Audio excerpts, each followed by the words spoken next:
इतिहास के अंधेरे पन्नों में जहां सच दबा दिया जाता है, वहीं छुपा है एक ऐसा नाम जिसकी गूंज आज भी समय के सिंहासन पर राज करती है। लेकिन ये कहानी सिर्फ एक राजा की नहीं है। ये कहानी है एक ऐसी ताकत की जो एक साधारण इंसान को इतिहास बना देती है। चंद्रगुप्त मौर्य एक नाम नहीं, एक तूफान,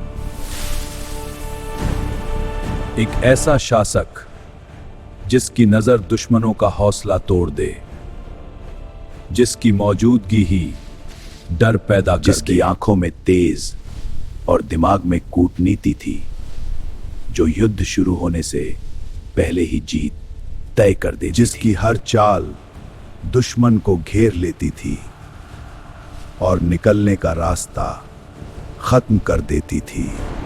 लेकिन कहानी यहां से शुरू नहीं होती, क्योंकि वही सम्राट कभी एक साधारण लड़का था। न नाम, न पहचान, न कोई सहारा, बस संघर्ष, सिर्फ एक सपना जो उसकी आंखों में जल रहा था। और वही सपना इतिहास बदलने वाला था। 4वीं शताब्दी ईसा पूर्व, जब भारत कई छोटे छोटे राज्यों में बंटा हुआ था और मगध सबसे शक्तिशाली साम्राज्य बन चुका था। इसी समय एक साधारण बालक जन्म ले चुका था, जो आगे चलकर इतिहास बदलने वाला था। और उसी दौर में तक्षशिला का एक ब्राह्मण अपने अपमान की आग में जल रहा था। चाणक्य एक ऐसा नाम जिसकी बुद्धि तलवार से भी तेज थी। चाणक्य सिर्फ एक गुरु नहीं थे, वे राजनीति के सबसे बड़े ज्ञाता थे, जिनकी नीतियां आज भी चाणक्य नीति के नाम से जानी जाती हैं। उनका मानना था कि राज्य की रक्षा के लिए कभी कभी कठोर फैसले लेना जरूरी होता है। मगध का राजा धनानंद अहंकार में डूबा हुआ, उसने चाणक्य का अपमान किया। अपमान, इस नीच को यहां से बाहर निकाल दो। तुम्हारी यह अखड़ता तुम्हें भारी पड़ेगी। और उसी पल साम्राज्य को जड़ से काट। लेकिन इस काम के लिए उन्हें चाहिए था एक ऐसा योद्धा। और उनकी नजर पड़ी एक साधारण लड़के पर। चाणक्य ने उसे सिर्फ युद्ध नहीं सिखाया, बल्कि सिखाया धैर्य, रणनीति और समय का सही उपयोग।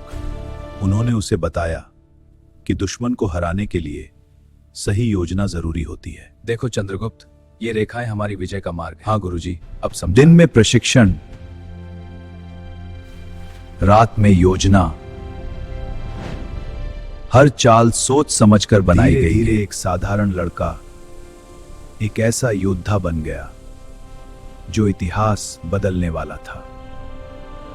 और फिर तैयार हुई एक सेना। छोटी जरूर थी, लेकिन इरादा अडिग था। एक तरफ था मगध का विशाल साम्राज्य और दूसरी तरफ एक गुरु और उसका शिष्य। और इतिहास गवाह है, जब बुद्धि मुझसे और साहस साथ हों तो सबसे बड़ी ताकत भी टूट जाती है। और फिर वो दिन आ गया जब टकराव तय था।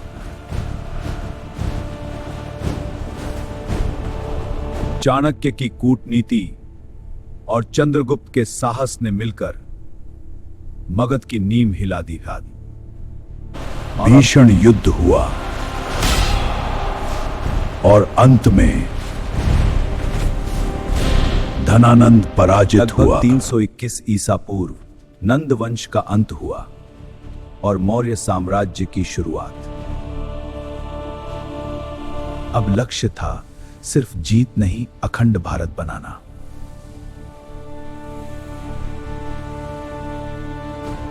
चाणक्य के मार्गदर्शन में चंद्रगुप्त ने उत्तर पश्चिम से यूनानी शासकों को खदेड़ दिया और धीरे धीरे हिमालय से लेकर दक्षिण तक एक विशाल साम्राज्य स्थापित हुआ। लेकिन इस कहानी की असली ताकत सिर्फ युद्ध नहीं थी।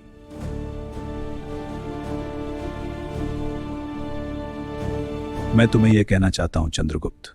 हाँ गुरुजी, संसार में तुम्हारी सबसे बड़ी शक्ति तुम्हारा दृढ़ संकल्प है। मैं इसे कभी नहीं भूलूंगा। ये थी गुरु और शिष्य की चाणक्य जोड़ी। सिर्फ गुरु नहीं थे, वे प्रधानमंत्री और सबसे बड़े सलाहकार थे। महाराज, हमारी रणचित्र देखिए, हम शत्रुओं को अलग करेंगे। बहुत अच्छा। उनकी आचार्य। नीतियां इतनी गहरी थीं कि आज भी अर्थशास्त्र के रूप में जानी जाती हैं।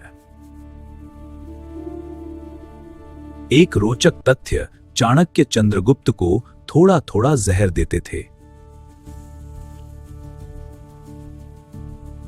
ताकि उनका शरीर हर जहर के खिलाफ मजबूत हो जाए, ताकि कोई शत्रु उन्हें जहर देकर कभी मार न सके।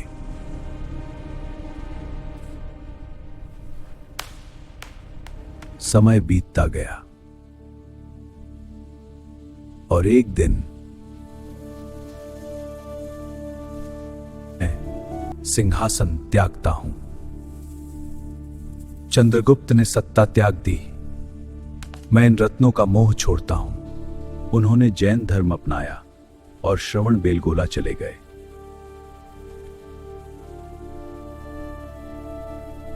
जहां उन्होंने संलेखना के माध्यम से अपने जीवन का अंत किया। एक साधारण लड़का जो कभी भीड़ में खो जाता था, वही आज इतिहास बन चुका था। और उसके पीछे था एक ऐसा गुरु जिसने उसे गढ़ा था, चाणक्य। यह कहानी सिर्फ एक सम्राट की नहीं, यह कहानी है बुद्धि, साहस और संकल्प जो साबित करती है कि सही मार्गदर्शन मिले तो एक साधारण इंसान भी इतिहास बदल सकता है। जो इतिहास में छुपा है उसे हम सामने लाएंगे। भारत अनकवर्ड।